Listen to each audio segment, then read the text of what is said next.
Good evening students.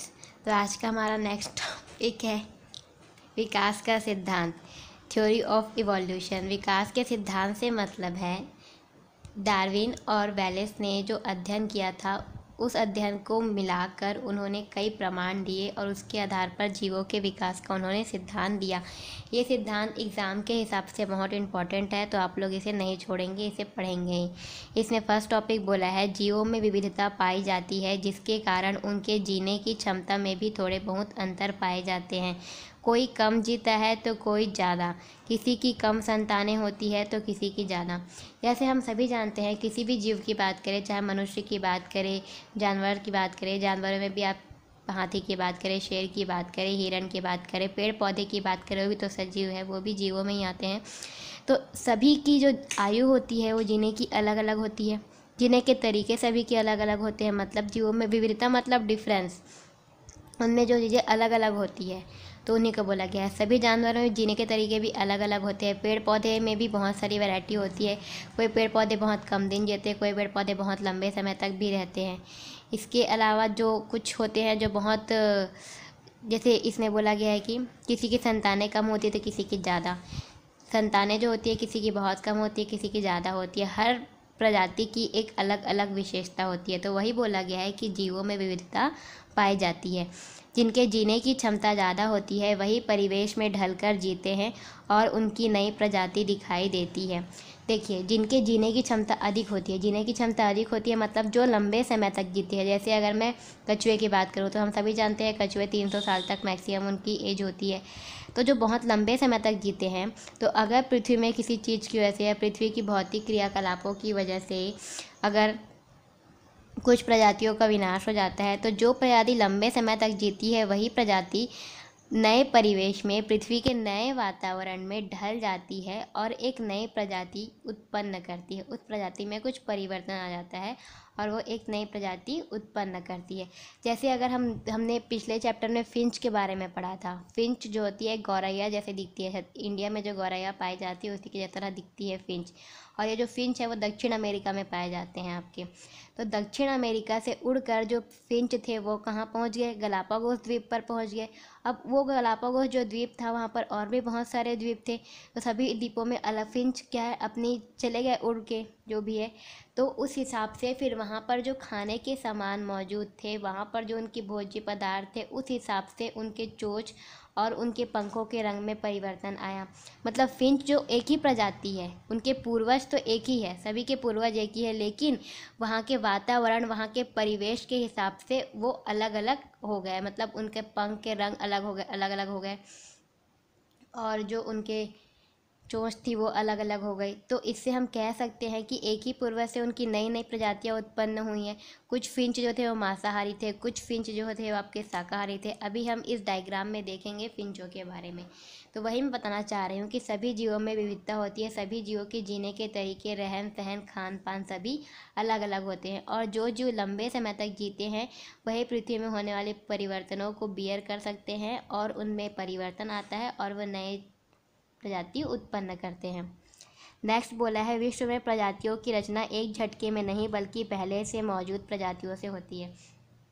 कोई भी नई प्रजाति की जो उत्पत्ति है वो एक झटके में नहीं होती। जैसे डायनासोर के विलुप्त होने के बाद हाथी और मनुष्य का जन्म हुआ, तो वो एक झटके में मनुष्य का जन्म नहीं हुआ है। पहले जो प्रजाति थी उन मौजूद प्रजातियों से ही नई प्रजातियों की उत्पत्ति होती है। विविध जीवों की उत्पत्ति एक समान पूर्वज से हुई है, इसलिए विकास की प्रक्रिया को एक शाखित पेड़ के रूप में दर्शाया जा सकता है। जैसे कि हमने भी फिंच के बारे में देखा, फिंच के पूर्वज तो एक ही थे, लेकिन वे अलग अलग स्थान में पहुँचे जिससे उनके खान पान की शैली में अंतर आया, उनके पंखों के रंग में अंतर आया और वो एक नई प्रजाति बन गई। मतलब फिंचों के पूर्वज तो एक थे, लेकिन अब नई नई प्रजाति उससे क्या होती जा रही है? उत्पन्न हो जा रही है। तो इसको हम एक शाखित पेड़ से दर्शा सकते हैं। कैसे? जैसे ये इसके पूर्वज है, यहाँ पर बोला है ये इसके पूर्वज है। फर्स्ट जो है इसका पूर्वज है। इस पूर्वज से फिर एक नई प्रजाति उत्पन्न हुई जिसे हमने क्या नाम दे दिया है? ए। फिर इससे एक नई प्रजाति उत्पन्न हुई जिसे हमने बी नाम दे दिया। इसी से एक और नई प्रजाति उत्पन्न हुई जिसे हमने सी नाम दे दिया। और फिर इससे एक नई प्रजाति उत्पन्न हुई जिसे हमने डी नाम दे दिया। कहने का मतलब इसके पूर्वज तो एक थे, लेकिन वहाँ के जो जब वो अलग अलग परिवेश में पहुँचे तो वहाँ के परिवेश के अकॉर्डिंग वो ढल गए और वो नई प्रजाति में वो नई प्रजाति के रूप में वहाँ अनुकूलित हो गए। उनकी प्रजाति एक नई प्रजाति वो बन गए। किसी भी जगह की जनसंख्या में पाए जाने वाले जीवों में विविधता होती है। इनमें से कुछ भिन्नताएं एक पीढ़ी से दूसरी पीढ़ी में जाती है। अब कोई भी जगह की बात करते हैं हम, कोई भी जगह में जो जैसे जंगल की बात करते हैं, जंगल में भी बहुत सारे प्रकार के जीव पाए जाते हैं। कोई शाकाहारी होते हैं, कोई मांसाहारी होते हैं, कोई सर्वाहारी होता है। कोई ज़मीन में रह सकता है, कोई आकाश में उड़ सकता है, कोई पानी में रहता है, कोई ज़मीन और पानी आकाश तीनों में रह सकता है। वहाँ पर उभयचर जिसको बोलते हैं, ठीक है। तो वहाँ जो जंगल का वातावरण है वहाँ पर भी अलग अलग प्रकार के जीव पाए जाते हैं। शेर अलग होता है आपका, भालू अलग होते हैं, हिरण अलग होते हैं, गाय अलग होती है, पक्षी अलग होते हैं, चील अलग होता है, बाज अलग होता है। तो ये सभी अलग अलग प्रकार के जीव पाए जाते हैं। तो अलग अलग प्रकार के जीव हैं। बाज की क्वालिटी क्या है? उड़ना, वो मांस खाता है। शेर की क्वालिटी क्या है? वो भी मांस खाता है। लेकिन हिरण की क्वालिटी क्या है? वो शाकाहारी है, वो घास फूस पेड़ पौधे की पत्तियाँ खाता है। तो जीवों में अंतर हुआ कि नहीं हुआ? तो इसी को बोला गया है कि किसी भी जगह की जनसंख्या में पाए जाने वाले जीवों में विविधता होती है। इनमें से कुछ भिन्नताएं एक पीढ़ी से दूसरी पीढ़ी में जाती है। अब जैसे अगर हम मनुष्य की बात करते हैं तो मनुष्य में जो माता पिता होते हैं, माता पिता जब नई संतति उत्पन्न करते हैं तो माता पिता के जो गुण होते हैं वो नई संतति में जाते हैं। माता पिता की कुछ आदतें जो होती है वो नए संतान में भी दिखाई देती है। या फिर ऐसा भी होता है जैसे दादा है, कुछ जो आदत है वो उनके माता पिता में तो नहीं है लेकिन उनकी फैमिली में, मतलब उनके नाना नानी या उनके दादा दादी में होते हैं। तो माता पिता के जीन्स के थ्रू वो जो आदतें होती है वो बच्चों में जाती है। तो इसी को बोला गया है कि एक पीढ़ी से दूसरी पीढ़ी में ये विभिन्नताएं ट्रांसफ़र होती है, उनके जीन्स के थ्रू जाती है जब नई संतति उत्पन्न होती है। संतति से मतलब है नया शिशु उत्पन्न होता है। या जानवरों की बात करें तो वो जब प्रजनन करते हैं तो जो नए जीव उत्पन्न होते हैं उनकी बात कर रही हूँ। अब इस डायग्राम को ध्यान से देखिए। यहाँ पर आपको फिंचों की वंशावली का शाखित पेड़ दिखाई देगा। कैसे? जैसे यहाँ पर हम देखते हैं ये बड़े मैदान में रहने वाले फिंच हैं, ठीक। ये जो है ये बड़े मैदान में रहने वाले फिंच है। ये है मैदान की नुकीली चोंच वाली फिंच। ये बड़े मैदान में रहते हैं और उसी मैदान में नुकीली चोंच वाली फिंच भी रहते हैं। ये जो बड़े मैदान वाले फिंच होते हैं वो क्या खाते हैं? बीज खाने वाले फिंच होते हैं। अब इसके बाद यहाँ पर जैसे हम देखते हैं कैक्टस के मैदान के फिंच। जो कैक्टस के मैदान में फिंच होते हैं वो क्या खाते हैं? कैक्टस के फूल खाते हैं। यहाँ पर बड़े कैक्टस के मैदान वाले फिंच, ये बड़े कैक्टस के मैदान वाले फिंच भी क्या खाते हैं? कैक्टस के फूल खाते हैं। पहले हमने देखा बड़े मैदान के फिंच और उसी मैदान में नुकीली चोंच वाले फिंच, दोनों क्या खाते हैं? बीज खाते हैं। फिर कैक्टस के मैदान में रहने वाले फिंच और ये बड़े कैक्टस के मैदान में रहने वाले फिंच, दोनों ही कहाँ रहते हैं? कैक्टस के मैदान में। तो दोनों क्या खाते हैं? कैक्टस के फूल खाते हैं। नेक्स्ट आपको क्या बोला है? मध्यम मैदानी फिंच। मध्यम मैदानी फिंच मतलब जिस मैदान का आकार ना ही बहुत बड़ा है ना ही बहुत छोटा है, मीडियम है। ना बहुत बड़ा है ना बहुत छोटा है, मीडियम आकार का, उसका मध्यम आकार है। तो वो फिंच वहाँ जो पाए जाने वाले फिंच है। और छोटे मैदान पर रहने वाले फिंच वो भी क्या खाते हैं? बीज खाने वाले फिंच होते हैं। मतलब अगर बड़े मैदान में रहने वाले फिंच की बात करें, मध्यम मैदान वाले फिंच की बात करें और छोटे मैदान वाले फिंच की बात करें तो दोनों ही क्या खाते हैं? बीज खाने वाले फिंच होते हैं। इसके अलावा जो मैदान में नुकीली चोंच वाले फिंच होते हैं वो भी क्या खाते हैं? बीज खाते हैं। और जो कैक्टस के मैदान में रहते हैं फिंच और जो बड़े कैक्टस के मैदान में रहते हैं और कैक्टस के मैदान, बड़े कैक्टस के मैदान मतलब बहुत बड़ा मैदान होता है और कैक्टस मैदान कहने का मतलब मीडियम या छोटा साइज़ का मैदान होता है, उसकी बात कर रहा है। वो क्या खाते हैं? कैक्टस के फूल खाते हैं। नेक्स्ट हम देखते हैं जहाँ पे यहाँ बोला है mangrove Finch. Mangrove Finch, mangrove इसका नाम है, मैंग्रोव फिंच।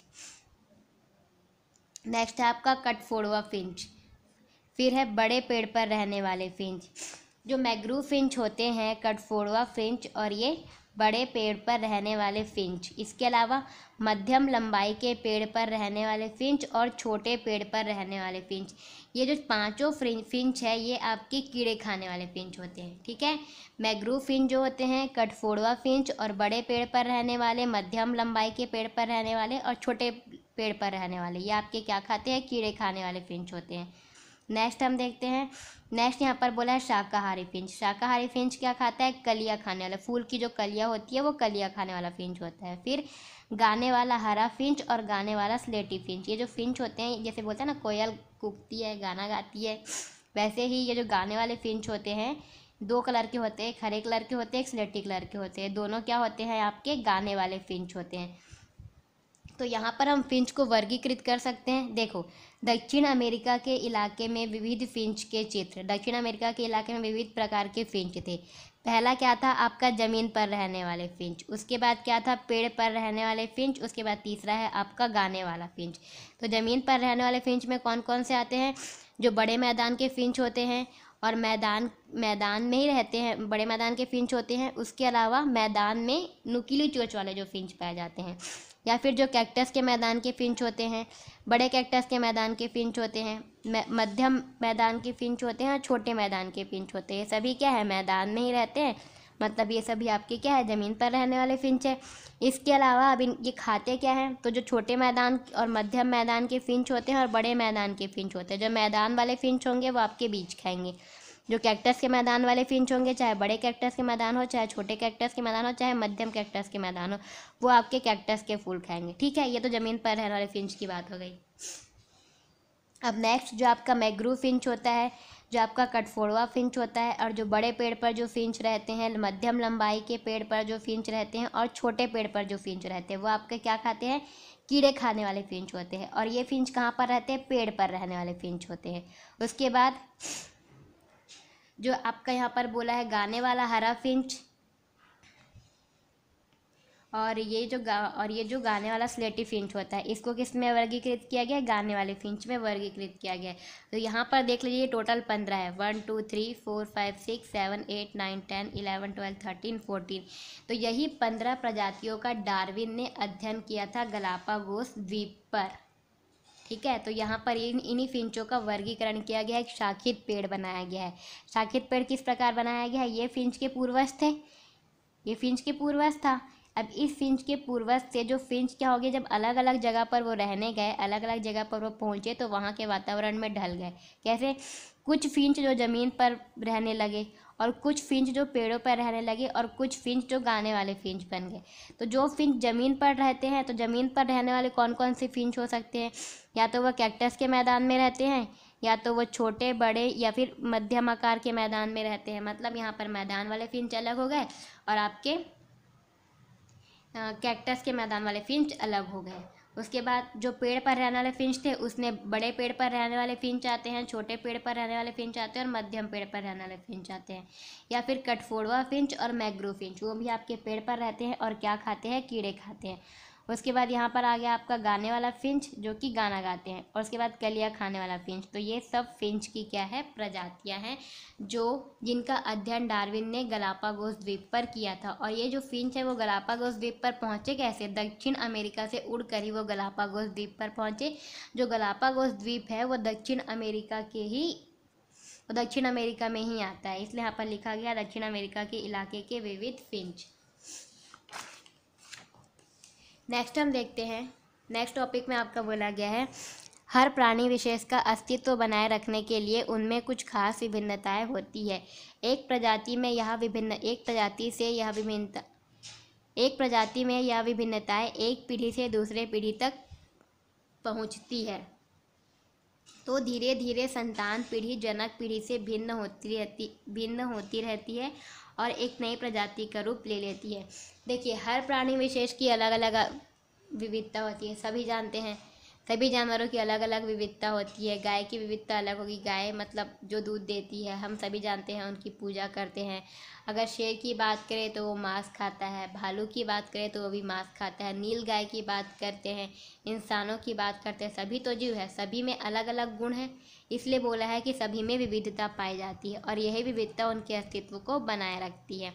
और जब वही जानवर जब प्रजनन करते हैं और एक नए जीव की उत्पत्ति करते हैं। जैसे मनुष्य की बात करते हैं, मनुष्य जब माता पिता से एक नई संतान उत्पन्न होती है तो हम देखते हैं कि जो संतान का जो फेस होता है या उसके जो गुण होते हैं और माता पिता के गुण कुछ मिलते जुलते होते हैं और कुछ क्या होते हैं, अलग होते हैं।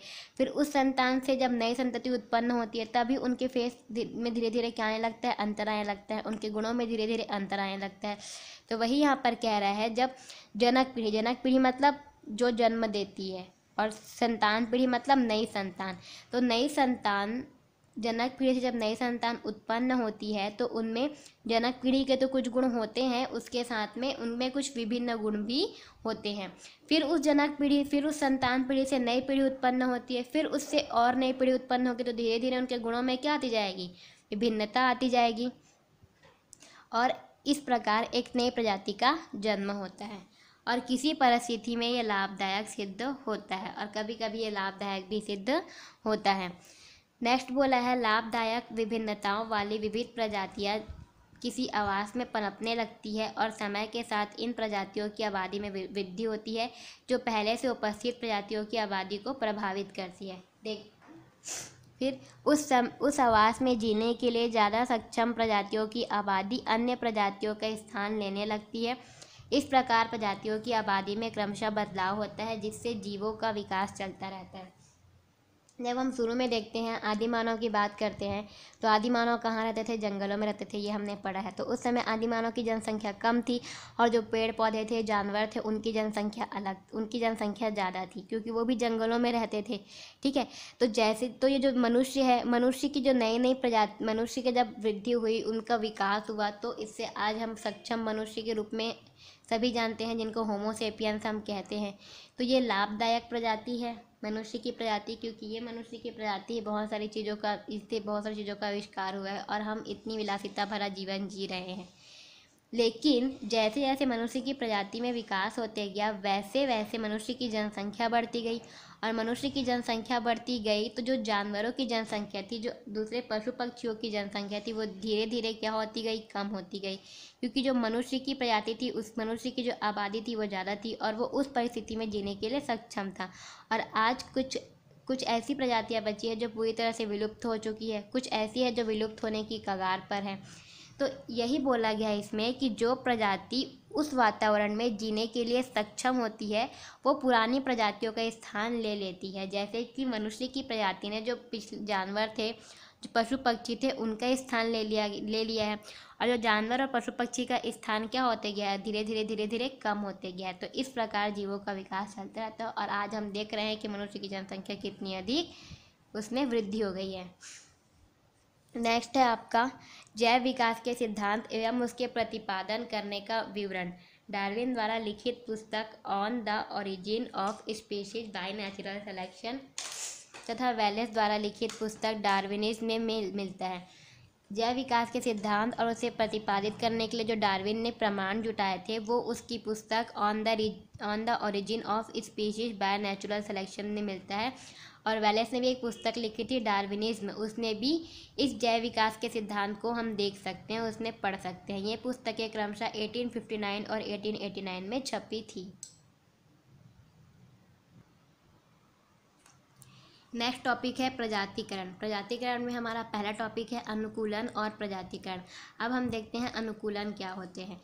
जैसा कि हमने पढ़ा है कि फिंच पक्षी की विविधता खाद्य संसाधनों के अनुसार नजर आती है और समय के अनुसार अलग अलग टापू पर उनके आवास बन गए। ठीक है, जैसे कि हमने फिंच के बारे में देखा था, जो गलापागोस था, टापुओं का समूह था, वहाँ पर 15 प्रकार की फिंचों का डार्विन ने अध्ययन किया था। और वो जो फिंच के चोंच में अंतर था वो किसके अकॉर्डिंग था, खाद्य संसाधन के अकॉर्डिंग, क्योंकि अलग अलग टापू पर अलग अलग खाद्य संसाधन थे। कहीं पर कीड़े थे, कहीं पर नरम फल वाले पेड़ थे, तो कहीं पर जो बीज थे, उस बीज का जो आवरण था वो बहुत कठोर था। तो इस प्रकार अलग अलग द्वीप पर अलग अलग हमें खाद्य संसाधन में विविधता दिखती है।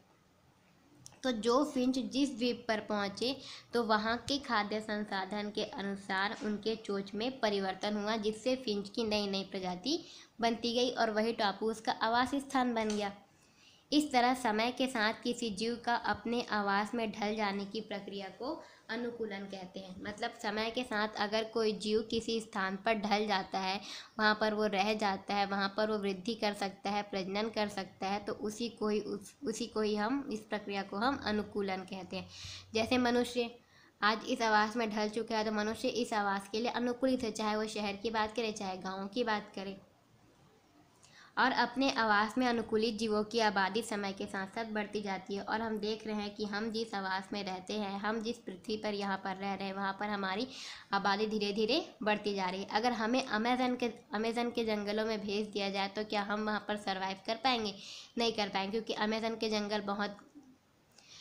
बहुत घने होते हैं। वहाँ पर कई जगह तो ऐसी होती है जहाँ पर सूर्य का प्रकाश भी ज़मीन तक नहीं पहुँच पाता है, तो हम वहाँ पर सर्वाइव नहीं कर पाएंगे, क्योंकि हम वहाँ पर अनुकूलित नहीं हैं, हम वैसे वातावरण में नहीं रह सकते। तो हम वहाँ पर ज़्यादा दिन तक नहीं रह पाएंगे और हमारी मृत्यु हो जाएगी। तो हमारी जो जनसंख्या है वहाँ पर समय के साथ बढ़ेगी? नहीं बढ़ेगी। तो जिस परिवेश में हम रहने के आदी है, जहाँ हम अच्छे से रह सकते हैं, उसी जगह पर रहने की प्रक्रिया को बोला जाता है अनुकूलन। और जहाँ पर हम अच्छी तरीके से रह सकते हैं, वहीं पर ही हम अपनी आबादी को बढ़ा सकते हैं। नेक्स्ट आपका, हमने पढ़ा है कि दक्षिण अमेरिका के महाद्वीपों के फिंच की एक प्रजाति से गलापागोस के द्वीपों पर विविध प्रकार की प्रजाति के फिंच बने, जो अलग अलग आवास में पनपने लगे। ये इतने विविध हो गए कि एक द्वीप के फिंच अलग द्वीप के फिंच के साथ लैंगिक प्रजनन करने में असमर्थ हो गए। इस प्रकार जीवों में विविधता से अलग अलग प्रजातियों के बनने की प्रक्रिया को प्रजातिकरण कहा जाता है। जैसे कि मैंने कहा था, जैसे कि हमने इसके पहले देखा था, यहाँ पर फिंच के पूर्वज तो एक ही थे। इस पूर्वज से ये जो अलग अलग प्रकार के फिंच बने, और ये जो अलग अलग प्रकार के फिंच थे, ये अलग अलग द्वीपों पर पाए जाते थे, और इनके जो खाद्य संसाधन में विभिन्नता थी, तो जिस द्वीप पर ये मिलते थे उसी द्वीप के अकॉर्डिंग ढल गए। जैसे गलापागोस में द्वीपों का समूह है, मान लेते हैं यहाँ पर 4 द्वीप है, सपोज कर लेते हैं 4 द्वीप है, तो इस द्वीप पर जो फिंच पाए जाते थे और इस द्वीप पर जो फिंच पाए जाते थे, दोनों एक दूसरे से क्या थे? अलग अलग थे। और उनमें इतनी ज़्यादा भिन्नता थी कि दोनों एक दूसरे के साथ प्रजनन नहीं कर सकते थे।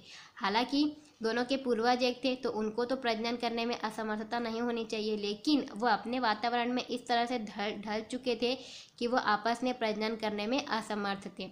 और जो प्रजनन करने में असमर्थ होती हैं 2 प्रजातियाँ, तो उन्हें एक ही प्रजाति में नहीं माना जाता, वो एक अलग प्रजाति में गिनी जाती है। जैसे ये और ये दोनों एक दूसरे के साथ प्रजनन करने में असमर्थ हैं, तो ये एक अलग प्रजाति होगी फिंच की, और ये एक अलग प्रजाति होगी फिंच की। तो इसी प्रक्रिया को हम बोलते हैं प्रजातिकरण। मतलब जीवों में विविधता से अलग अलग प्रजाति का बनना प्रजातिकरण कहलाता है। सभी जो फिंच थे, उस फिंच का जो पूर्वज थे वो तो एक ही थे, लेकिन उनके आवास में भिन्नता, उनके खाद्य संसाधन में भिन्नता की वजह से वो उस परिवेश में इतने ढल गए कि वो एक दूसरे के साथ प्रजनन करने में असमर्थ हो गए। और जब 2 प्रजाति एक दूसरे के साथ प्रजनन करने में असमर्थ होती है, तो उन्हें अलग अलग प्रजाति माना जाता है। तो इस प्रकार विविधताओं की वजह से वे एक अलग प्रजाति बन गए। तो इसी अलग प्रजाति के बनने की प्रक्रिया को प्रजातिकरण कहा जाता है। कहने का मतलब, जीवों में विविधताएँ होती है, उस विविधताएँ की वजह से वो अलग अलग प्रजाति में उनकी एक अलग अलग प्रजाति बन जाती है, और उसी प्रजाति बनने की प्रक्रिया को हम प्रजातिकरण कहते हैं। नेक्स्ट है हमारा, प्रजातियाँ आखिर क्या है? डार्विन के समय से ही प्रजाति जीव के उस समूह को कहा जाता है जो आपस में लैंगिक प्रजनन कर सके। जो जीव आपस में लैंगिक प्रजनन कर सकते हैं उन्हें प्रजाति कहा जाता है। प्रजाति की इस परिभाषा को जैविक प्रजाति माना गया। मतलब जो जीव के समूह आपस में लैंगिक प्रजनन कर सकते हैं उन्हें प्रजाति हम मानेंगे, और प्रजाति की इस परिभाषा को जैविक प्रजाति माना जाता है। मतलब अगर कभी पूछ दिया कि जैविक प्रजाति क्या होती है, तो हम बोलेंगे जीवों का वह समूह जो आपस में लैंगिक प्रजनन कर सके, उसे जैविक प्रजाति कहेंगे। पर डार्विन इस परिभाषा को लेकर चिंतित रहे, क्योंकि उन्हें कई ऐसे उदाहरण कछुआ, छिपकली आदि की प्रजाति में मिले जहाँ जातियों में लैंगिक प्रजनन होने के बावजूद इतनी भिन्नता थी कि उन्हें एक नई प्रजाति मानना बेहतर होता। जब डार्विन ने अध्ययन किया सभी जीवों के बारे में, तो उन्होंने देखा कि कुछ जीव, जैसे कछुए की बात करते हैं, छिपकली की बात करते हैं, तो इसमें भी बहुत सारी प्रजातियां होती है। तो वो प्रजातियां एक दूसरे से बिल्कुल अलग अलग थी, लेकिन एक दूसरे से अलग अलग होने के साथ ही वे आपस में प्रजनन कर सकते थे। तो जो अगर वो आपस में प्रजनन कर रहे हैं तो हम उन्हें एक प्रजाति मानेंगे क्या? तो हम उन्हें एक प्रजाति नहीं मान सकते। यहाँ पर पहला डेफिनेशन में बोला गया है अगर वो आपस में प्रजनन कर सकते हैं तो उन्हें एक प्रजाति मानते हैं। बट डार्विन को ये चिंता हुई कि भाई जब वो आपस में प्रजनन कर सकते हैं तो अगर हम उनको एक प्रजाति मान लेंगे तो वहाँ पर वो गलत हो जाएगा। गलत इसलिए हो जाएगा क्योंकि उन दोनों में बहुत भिन्नता थी, इसलिए उन्हें एक प्रजाति नहीं माना जा सकता। जैविक प्रजाति की परिभाषा यूँ तो वर्गीकरण को व्यवस्थित करने में मददगार सिद्ध हुई, परंतु यह ऐसे जीवों की प्रजातियों के बारे में कुछ भी सिद्ध नहीं कर पाए जिनकी पीढ़ी लैंगिक प्रजनन से नहीं बल्कि अलैंगिक प्रजनन से बढ़ती हो, जैसे जीवाणु और एक कोशिकीय पौधे आदि। जीवाणु विषाणु की बात करते हैं या एक कोशिकीय पौधे की बात करते हैं, वो तो आपका लैंगिक प्रजनन नहीं करते, वो अलैंगिक प्रजनन करते हैं। तो अलैंगिक प्रजनन की जो व्याख्या है वो जैविक प्रजाति नहीं कर पाई। किसी प्राकृतिक आपदा से या आवास या खाद्य संसाधनों में बदलाव से अक्सर प्रजातिकरण होने की संभावना रहती है। मतलब कोई प्राकृतिक आपदा होती है तो कुछ प्रजाति बच जाती है और जो अलग अलग हो जाती है, तो जिस आवास में वो रहती है उसी आवास में ढल जाती है और वो आपस में एक दूसरे से प्रजनन करने में असमर्थ हो जाती है और उनमें बहुत विविधता आ जाती है। तो इससे एक नई प्रजाति का जन्म होता है। विविधता कैसे उत्पन्न होती है और इससे अलग किस्म या अलग प्रजाति के जीव कैसे बनते हैं, इस दिशा में डार्विन कई प्रयोग करते रहे। कुछ तो पौधों के साथ और कुछ जंतुओं के साथ, जैसे मीरा बीलस कबूतर। विविधताओं के साधन के बारे में डार्विन के समय के ही समसामयिक क्रेगर जोहान मेंडल के अध्ययनों का उल्लेखनीय योगदान रहा। इस बारे में हम आनुवंशिकी के अध्याय में पढ़ेंगे। जब डार्विन ने सिद्धांत देने के बाद जो एक प्रजाति से दूसरी प्रजाति बनती कैसे है, इस पर उन्होंने बहुत प्रयोग किया। कुछ पौधों पर प्रयोग किया, कुछ जंतुओं पर प्रयोग किया। बट इसके साथ साथ ही जो एक और वैज्ञानिक थे मेंडल, तो आगे हम चैप्टर में पढ़ेंगे आगे के चैप्टर्स में कि मेंडल के नियम क्या होते हैं। मेंडल के नियम बताते हैं कि एक जीव से या एक प्रजाति से या दो प्रजाति को मिलाने पर एक नई प्रजाति की उत्पत्ति किस प्रकार होती है। तो इस प्रकार जो चैप्टर है जीवों का विकास वो यहीं पर खत्म होता है।